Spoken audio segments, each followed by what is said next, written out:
Morrowind transported us to an original and downright weird world in 2002. I'll give Bethesda that. Getting lost in Vardenfell, uncovering Daedric shrines and dwarven ruins showed their knack for world-building early on. But let's be real.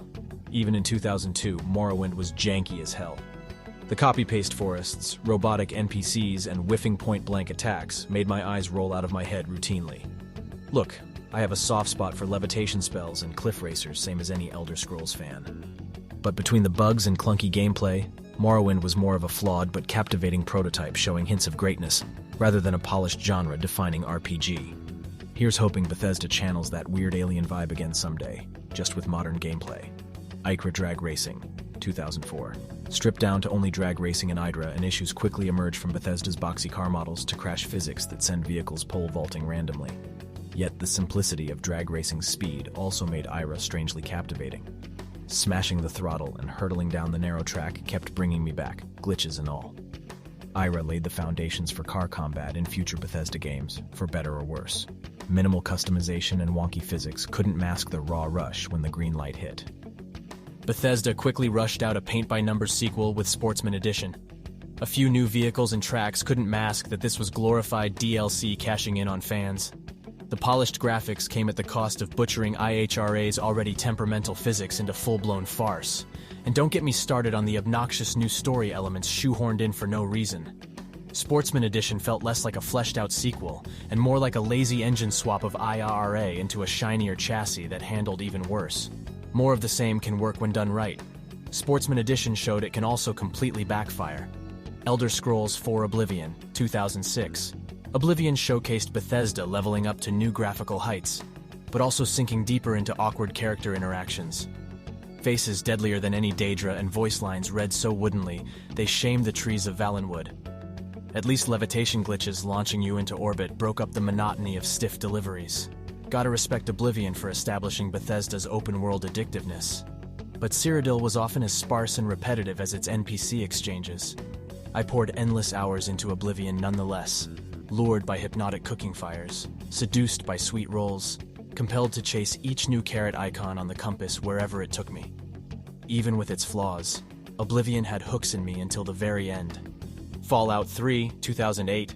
Fallout 3 dropped the post-apocalypse on Bethesda's doorstep to mix into their open-world formula. The retro-futuristic DC wasteland full of colorful characters like Three Dog and Fox made exploration a blast, even if most quests did ultimately lead to murdering everything in yet another metro tunnel. Gotta admire Todd Howard and Bethesda's commitment to recycling assets and engine with just a fresh coat of radioactive paint. Revisiting the same old engine in Fallout 3 started feeling dated, but I kept crawling through irradiated ruins just to hear Ron Perlman's sweet voice utter, "War never changes." I already talked about Skyrim in my previous video, so let's not waste your time.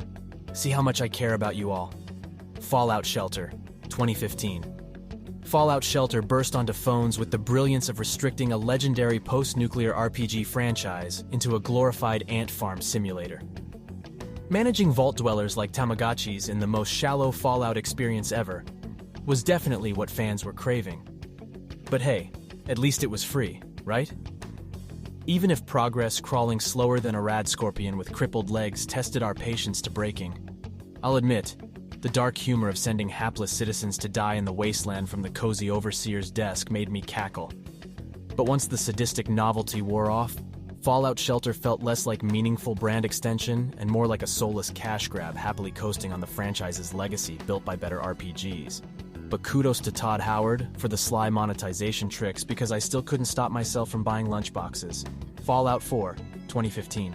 I already roasted Fallout 4 for gutting RPG elements in favor of a subpar shooter in my earlier Game of the Year video. But hey, it's always fun dunking on the black sheep of the Fallout family again. The voiced protagonist and dialogue wheel brutally murdered nuance and role-playing potential. At least building settlements let me role-play Bob the Builder in the apocalypse, even if the Minutemen Radiant quests almost made me snap my controller in half. Look, Fallout 4 wasn't completely terrible. The gunplay vastly improved. But as an RPG stepping into the age of Witcher 3 and New Vegas, another soulless misfire for Bethesda. Skyrim Special Edition, 2016. What can be said about Skyrim Special Edition that wasn't already screamed by thousands of glitch compilation videos over the years? This minor graphical polish with a spare few updates could barely mask Bethesda recycling the same old janky engine yet again. But hey, at least we got paid mods now, right? Listen, I still enjoy meandering Skyrim's lands as much as any wanderer. But the special edition was the quintessential lazy remaster cash-in, all frostbite, no fury. Bethesda somehow broke Skyrim even more re-releasing it instead of fixing decade-old bugs. The special edition encapsulated milking a classic without caring about preservation.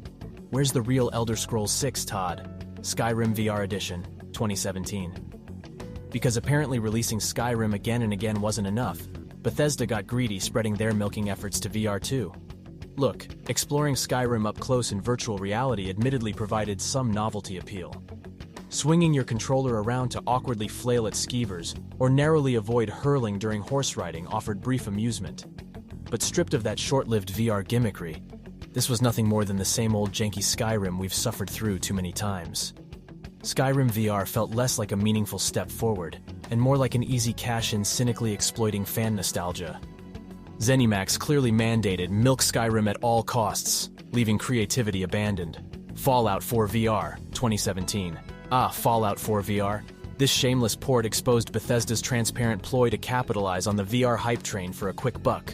Back in 2017, it seemed every studio wanted a piece of that untapped virtual reality money pie. So Bethesda shoved the lukewarm leftovers of Fallout 4 into yet another reheated package to cash in on the VR craze. Of course, once the sales and headlines faded, they immediately abandoned VR and any improvements or actual innovations that could have made VR immersive.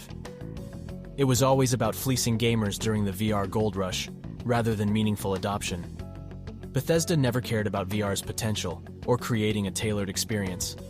They hopped on a trend to milk Fallout again, then ditched VR when players saw through the lazy cash grab. Leave it to Bethesda to half-ass and give up at the first sign of struggle. Fallout 76, 2018. Fallout 76 perfectly embodied the ironic tire fire that is an online multiplayer Fallout game. Because who doesn't want other players ruining their post-apocalyptic immersion by teabagging innocents dressed as astronaut cats? At least the plethora of game-breaking bugs at launch kept us busy when servers didn't crash.